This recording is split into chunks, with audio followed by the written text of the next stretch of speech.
Good morning, everyone. First of all, I'd like to say thank you for choosing Lillian Feinstein at Sackett for the very special event that will occur on Sunday. I'd like to welcome Governor McKee, Lieutenant Governor Sabina Matos, Rhode Island Department of Health Director Dr. James McDonald, Commissioner Infante Green, Superintendent Dr. Montanez, Pastor Abuli, and Director Mark Pappas. So, welcome. It's a pleasure having you here. Governor.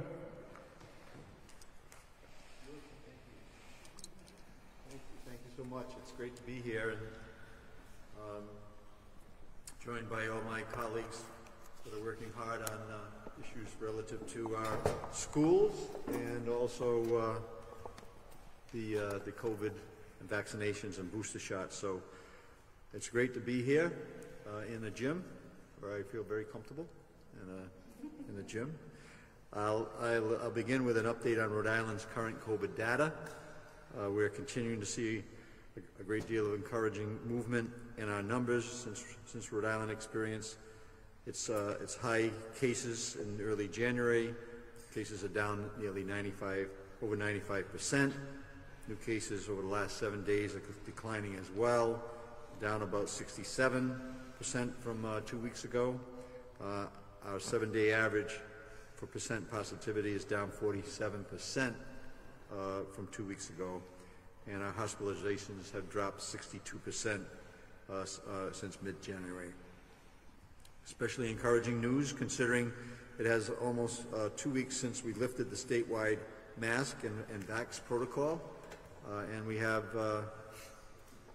people in the state of Rhode Island to thank for this progress. We're in a much better place than we were last month, a lot better place than we were in last year, because Rhode Islanders are stepping up, doing the right thing, getting vaccinated and getting boosted.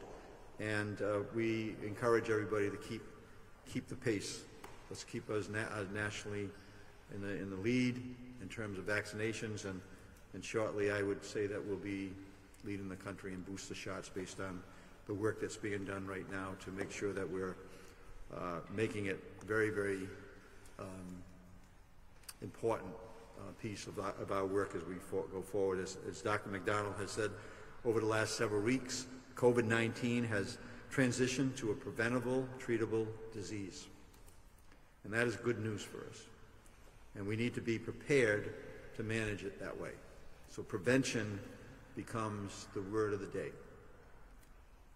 Preventable, treatable disease. While we're not fully out of the crisis yet, our team is putting the building blocks in place to safely move a stabilized state that can manage this virus as an endemic. Over the last several weeks, Dr. McDonald and I will be talking, over the next several weeks, we'll be talking about a strategy for Rhode Island to manage this virus as we move from a pandemic to an endemic stage. And as we implement this endemic management strategy, every decision will be deliberate, based on science, based on the data, and based on current conditions. Strong scenario planning for policy, operation, and resources will ensure that Rhode Islanders will have the confidence to take the next step in this process. A crucial piece of the endemic management strategy is ensuring that Rhode Islanders stay up to date on their vaccinations. This is a key component of managing our way through the next stages of this health crisis. That means getting your primary series and getting your booster. We're doubling down on our efforts and messaging to reach into communities to remind Rhode Islanders what it means to be up to date with their vaccinations. We're running ads on local radio stations in both English and Spanish, and advertising in local newspapers and on social media. We'll have canvases out in communities, the communities who have the lowest vaccination rates.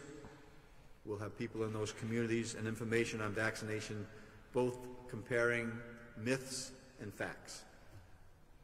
And again, I'll repeat, Dr. McDonald is giving us the best direction that we could have at this point in time. This is a preventable, treatable disease.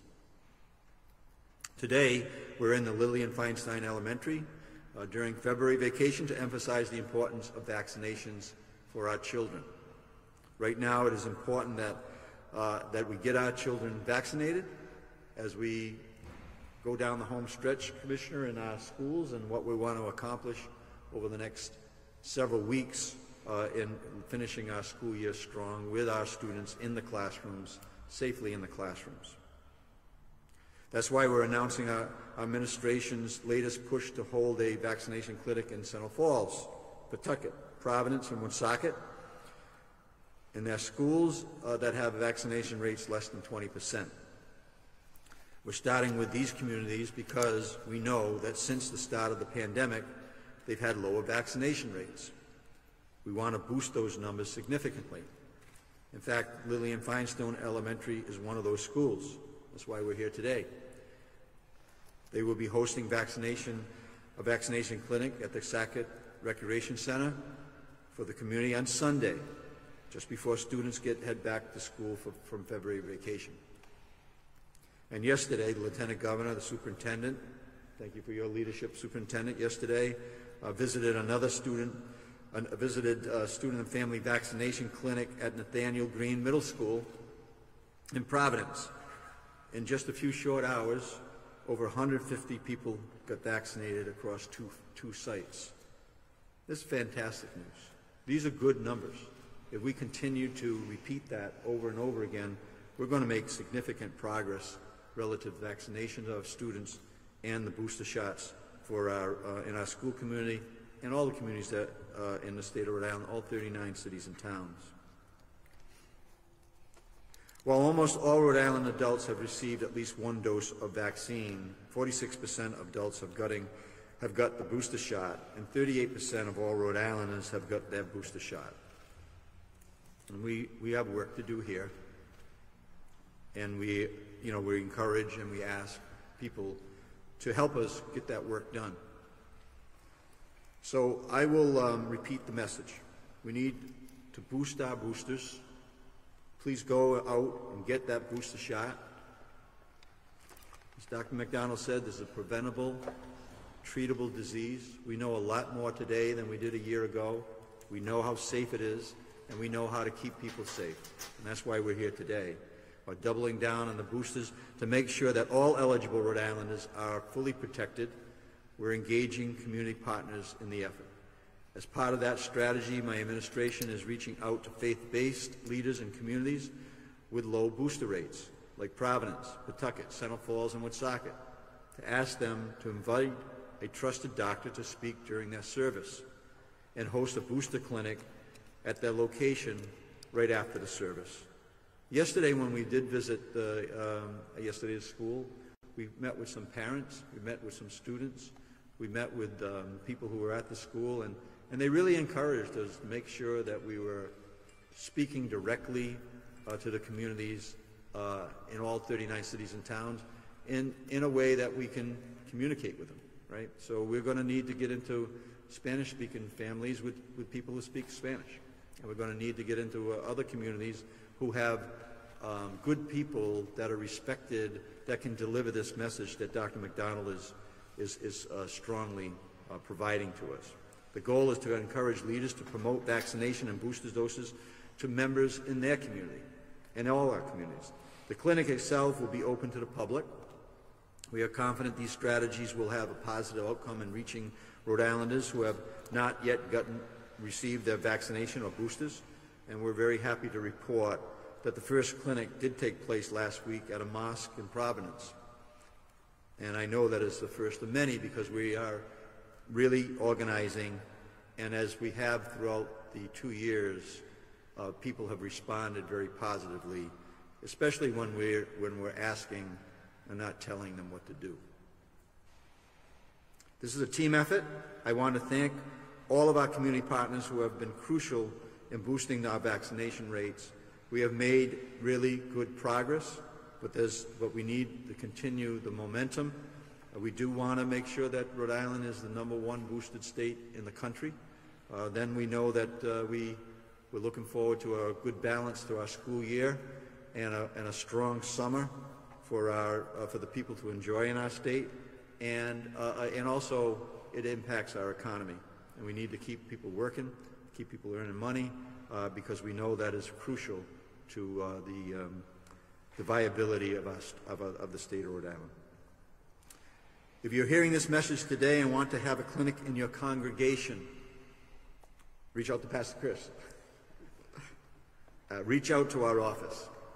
Reach out to the network of our clergy and our leadership in all our churches throughout the state of Rhode Island. We'd be very happy to respond and make that happen. And we appreciate the help that is being provided in the faith base, along with other communities in the state. And this work is going to continue, as Dr. McDonald has said. So with that, I'll leave the microphone to Dr. McDonald. Come on up and tell us why this is a good day on Wednesday. Thank you. Yeah, thank you. Yeah, thank you, Governor McKee, and good morning, everybody. It's good to be here with you again. It's great to be here with Commissioner Infante Green as well, and Superintendent Montanez, and Principal Valera, and the whole team at Lillian Feinstein Elementary. I don't know about you guys, but I think it's fun to be in a school. I have many positive memories from being a student myself as a kid, and I think about just the educators who influenced me over my life, and I think about the person I became, the values of integrity, just honesty, just hard work, and just going and chasing a dream. I took all that from teachers as much as anyone else, and I just really thank the educators that are here, but just throughout my own life. It's been wonderful. One of the things that we're going to talk about today is why it's so important to get kids vaccinated, but really school nurses, teachers, you play a really important role in helping get our kids to trust the vaccine is safe and effective. It is a safe and effective vaccine. But a lot of times we need to hear that message from people we know and trust. As the governor shared, it's critical we get our vaccination rates as high as possible. As we look towards moving towards the endemic state, and I'm cognizant that endemic is not a word that most people use around their kitchen table, but it's really about this preventable, treatable disease being stabilized in our community and in our state. And stabilization is what we're looking for, just moving on with stability towards our future together. And it just, I think one of the things we want to get back to too is it is a preventable, treatable disease. And I want to give you some numbers. So when you get the primary series, you're 6 times less likely to get hospitalized because of COVID-19. So think about that. It's a preventable, treatable disease, particularly for serious COVID. You're 6 times less likely if you get the primary series. And that's looking at our own Rhode Island data. But when you look at the booster, the numbers are astronomically better. And it's stunning a little bit here.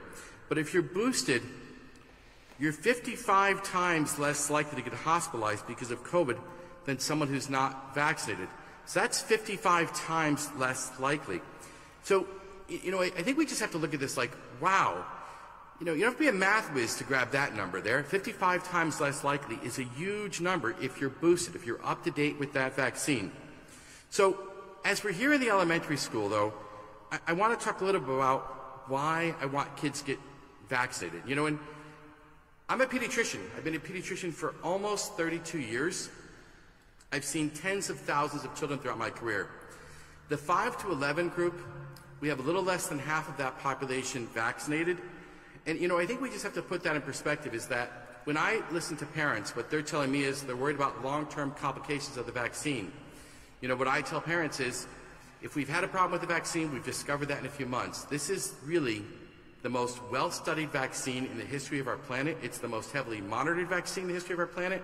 We're talking about billions and billions of doses of vaccine have been given at this point. And I assure parents, this is safe and effective for your child. And I think some parents are saying, well, I just don't know. But I think it's important to remember, not making a decision is making a decision. And it's putting us in a place where your kids are at risk a little bit. And it's really important to remember that although we don't see a lot of serious disease in kids with COVID, that's true for almost every disease I treat, And it's important to remember that it's like we just want to protect every kid possible, not just to keep our kids out of the hospital, but to protect the family members as well. If you can protect the kid, you protect the family. We don't spread that disease throughout the home there. Having said that, I'm vaccinated and boosted. All my kids are vaccinated and boosted. My wife is vaccinated and boosted. I recommend that for my families that just ask us as a community to look at the opportunity we have in front of us. We have a safe and effective vaccine. It's been out well over a year. Many people have gotten it and done very well with it. And it's really what's gotten us to the point we are today. When we think about why we are at the stabilized point, we're approaching the endemic state, it's because we've had safe and effective vaccines. With that, let me turn it over to Commissioner Infante Green for her thoughts.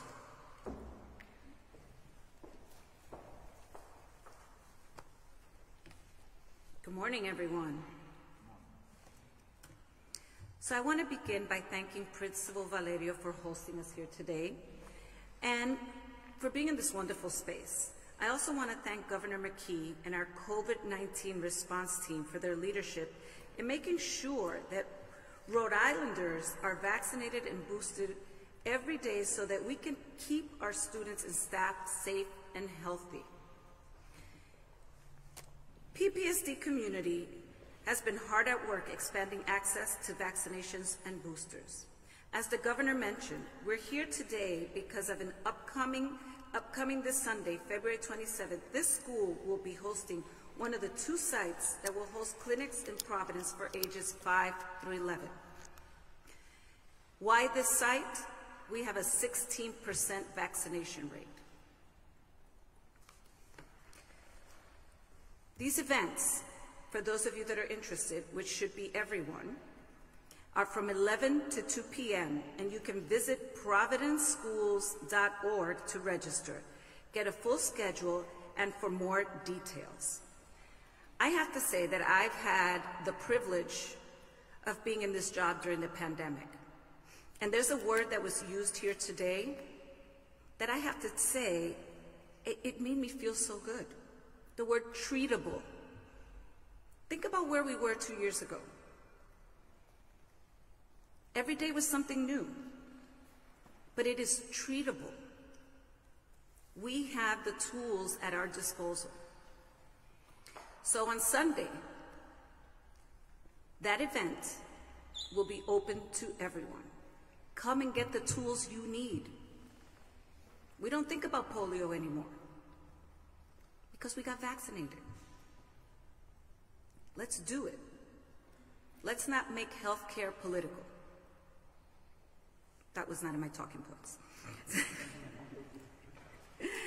But I will say that this past Sunday, Providence had an amazing turnout. Over 150 people were vaccinated. Over 45,000 meals were distributed. That's really the work that's happening as we work together to keep moving forward. With that said, I want to take a minute to urge you. If you have not gotten vaccinated, if your kids have not gotten vaccinated, I know you're tired of hearing it. But guys, I'll tell you a quick story. I ran into the governor at an event with my then 13-year-old son, who went up to the governor, and I was so embarrassed. He said, "Governor, do we have to wear masks at school?" And he stomped his foot, and the governor looked at me like, I guess you didn't talk about it at home. And nobody wants to be here. And the answer is, when we're in that space, we have to all do our part so we can go back to being in a better space. I get it. I'm a mother. I got it. I get the same complaints at home. But it is also my job to get my child vaccinated. He has been vaccinated, and so has my 11-year-old daughter. I ask you, make the decision to move Rhode Island into the place where we need to be, and that is making sure that our students are safe in the classroom.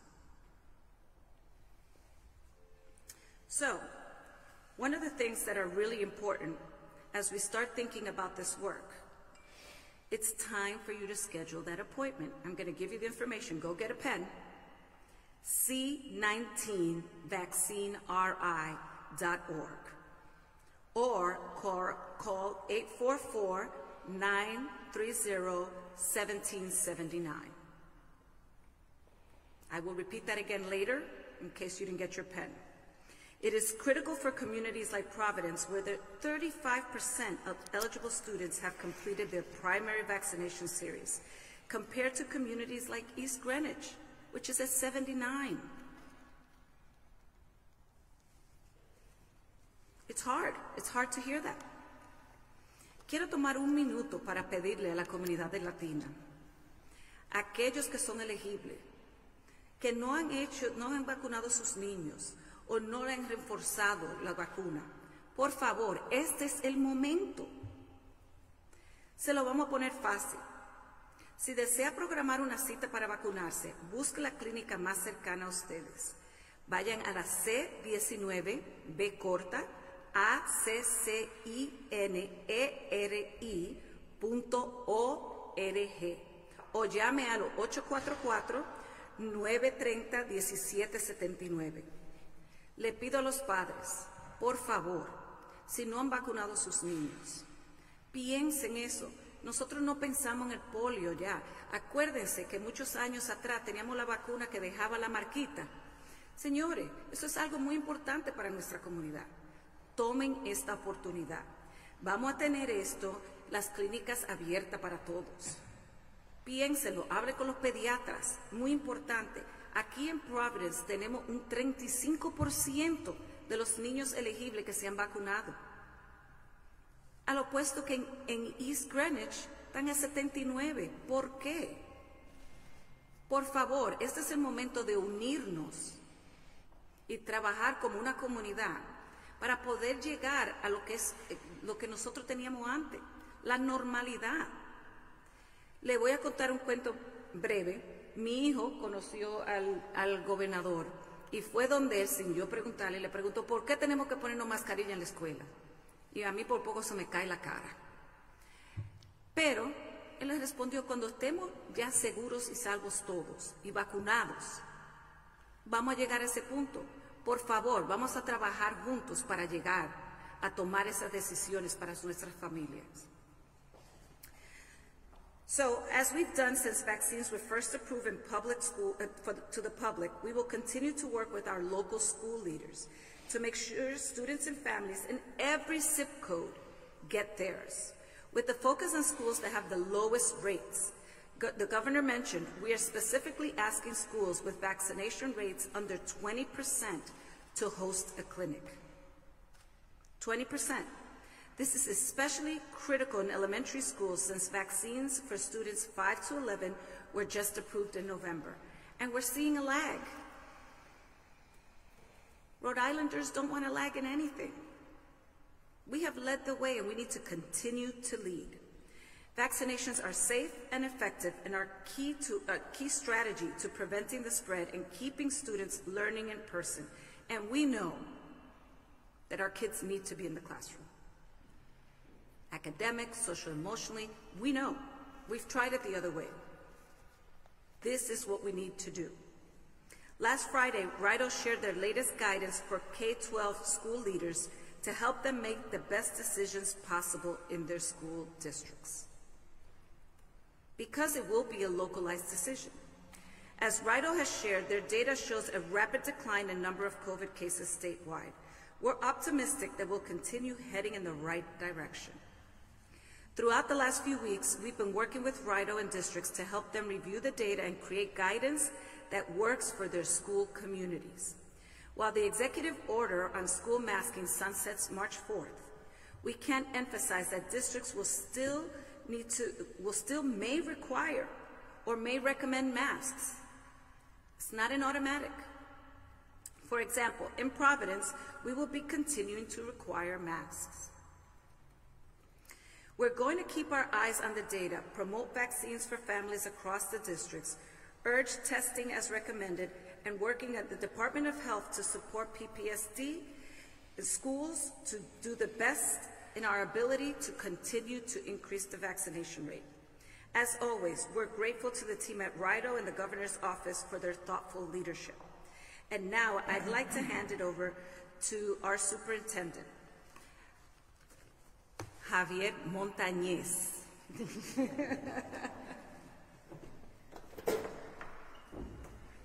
Thank you, Commissioner. I don't know if anyone ever knows, but standing over here is really scary. But we'll get over that, right? First and foremost, I want to say thank you, Commissioner, for introducing me, and good morning to all. As you heard the Commissioner say, my name is Dr. Javier Montañez, Acting Superintendent in Providence Public School. Having worked in education for nearly 3 decades, that's a lot to say, I can tell you that we focus a lot on numbers to measure performance. Whether it may be a math quiz, your RICAS scores, or your attendance. And now, with the pandemic, we have a new focus on numbers, which is the vaccine rates. That's because we know that vaccines are one of the best tools to keep our students and staff safe. Vaccines also help us keep our students in the classroom, where we know they learn best. Also, PPSD has made it a priority to give our students and families access to vaccines through free clinics hosted at our schools. I am proud to say that more than 70 vaccine clinics have been held in Providence Public School buildings over the past year. We already have 17 clinics scheduled throughout the next month, including a pair of clinics for students ages 5 through 11 this coming Sunday. As the Commissioner stated and mentioned, this is the age group that we really want to see the vaccine rate increase. We're also taking important steps to meet the needs of our community. For example, we have staffed our clinics with interpreters because Spanish speakings are such an important part of our PPSD family, and we want to make sure that everyone gets the information they need to make the choice of getting vaccinated. We hold clinics on weekends, after school hours, but we also know that transportation and scheduling can be a barrier for so many families. So we're making sure vaccines are also available during school hours. In fact, the week of March 7th, we'll be holding the High School Vax Week for Providence schools. Every high school student will have the opportunity to get vaccinated or boosted. We're sending information and consent forms. We need the consent forms. Please, parents, sign them, send them back to schools. For every high school student and family this week. We already see the impact of some of these efforts. Some of our schools already have 60% student fully vaccinated. But that's still a lot of work to do, especially our elementary schools, where the rate's only 20%. So this is my call to PPSD families. We'll keep providing easy access for vaccine and answering any questions you have. But this is a two-way street. We need you to take the next step and get your child vaccinated. Lastly, we know that testing also plays a key role in keeping our students safe and in the classroom. So heading into the February vacation, PPSD provided free COVID tests for every student and staff members to use the weekend before returning from the break to help us limit the spread of the virus. We also returning to school next week and a staggered schedule. This way we can test the students as they come into the building. This will give us a better chance to spot any community spread. This approach with vaccine is the foundation, and testing and masking on top of that will put us in the right role to making sure everyone is safe and finish a strong school year. Thank you.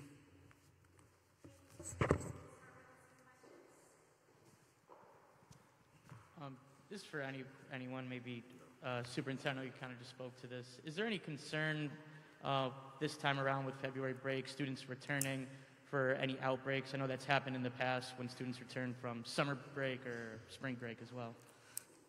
I didn't hear you clear. Can you ask the question again? Yeah, sorry about that. So with February break, is there any concern with any outbreaks in terms of COVID transmission with students coming back to school? I know that's been an issue in the past, with students coming back from spring break or summer break. We can't predict what's going to happen. However, what we can do and what we have control of is making sure that we do everything within our power to make sure that when students return to school, that everyone is safe. So can I just add to that? That's why at-home tests were sent, right? So that parents can make that decision. You take the test. Remember, we've been hearing that it's about personal responsibility. So that's what we are going to continue to talk about, this personal responsibility. So in all cases, get tested. The superintendent sent out the tests. Take them. Take them before you come back to school. So I don't know who this is for, but everyone has talked about having metrics to determine and guide policy. What is the metric that is determining when the mask mandate in the Providence Public Schools will lift?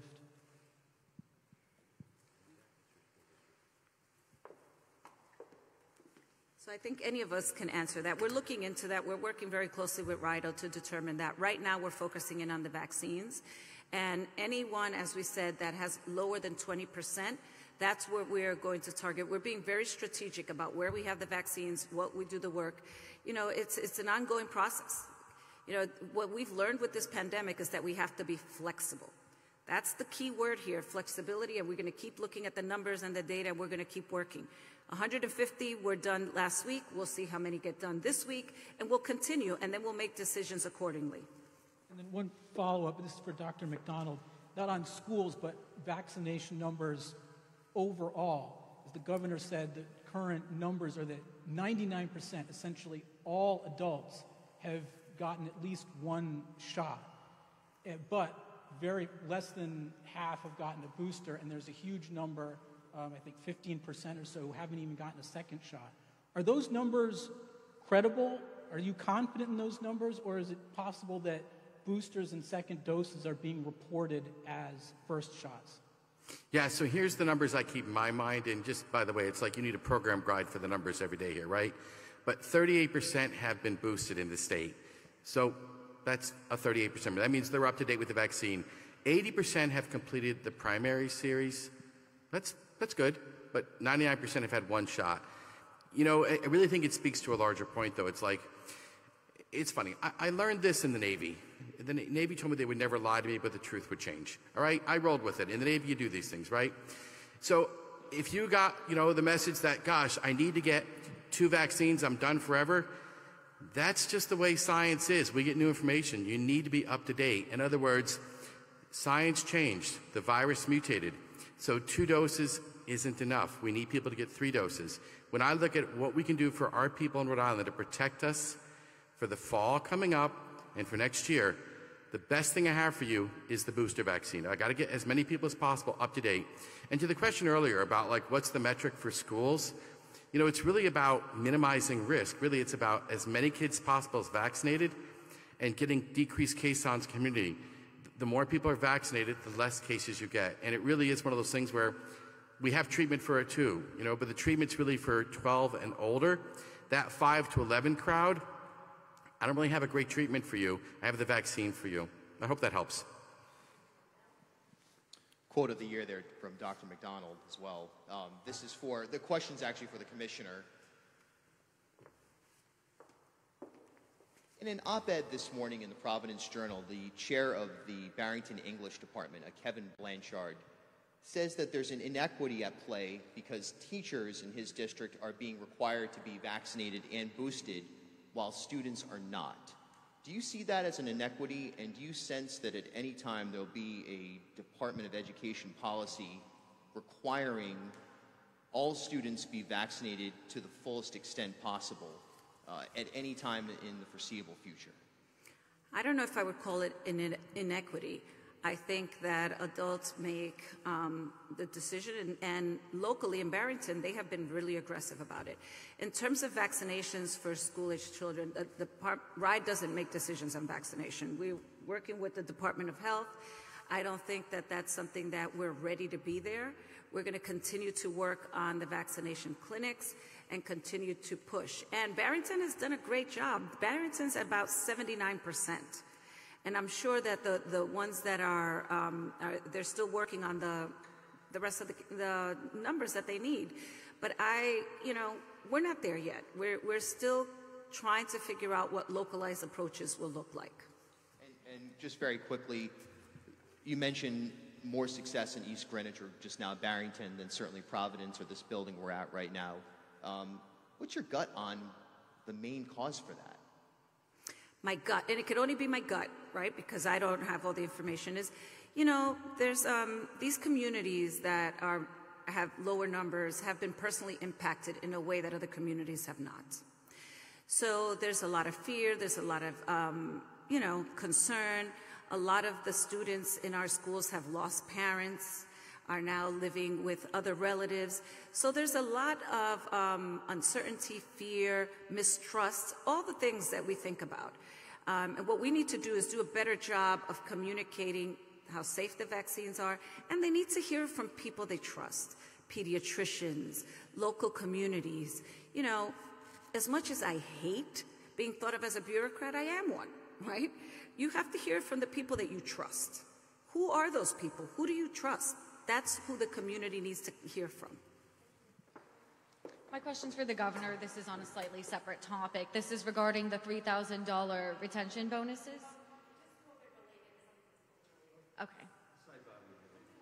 Okay. Thank you. Thank you.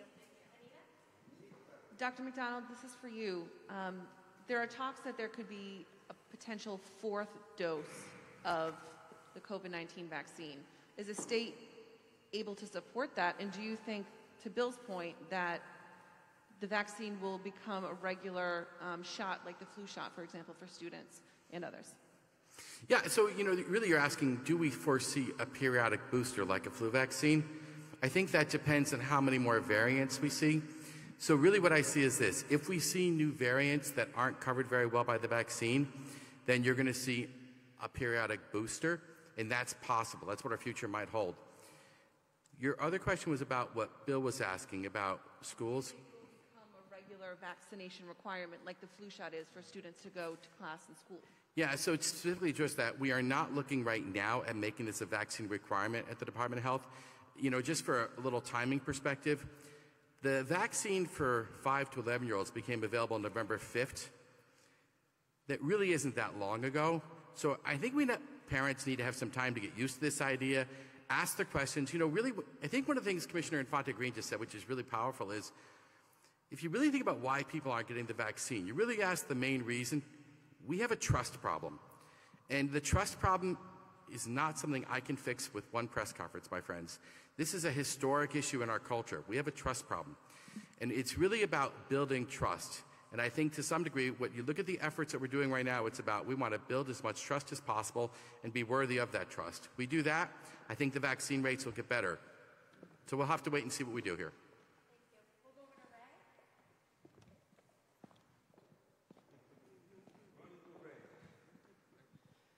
Oh, this is simple. The Department of Health and you guys have to do a better job. And I'll give you an idea. Meet with every radio station on it in the state of Rhode Island that speaks Spanish. Because it's not trust in the commercial that you're putting out in English and in Spanish. You need to use real community leaders. Not because somebody have a name, it's going to penetrate to the community. You guys are sending the wrong message. You need to change that voice in English and in Spanish. You got a lot of community leaders that can do the message. You got school superintendent. You got directors of school. Use them, and you will see how we change. Now, who is responsible to make that change, that decision? The governor or the Department of Health? Because you need to change the strategy. You really want this to work in the Latino community. Who's responsible for that change? Thank you for the suggestion. I love your idea. I agree with you. I'm going to employ as many trusted voices as I can. I could agree with you more, by the way. I completely agree with you. People want to hear from people they know. I'm happy to help. I'm sure the governor would be happy to help too.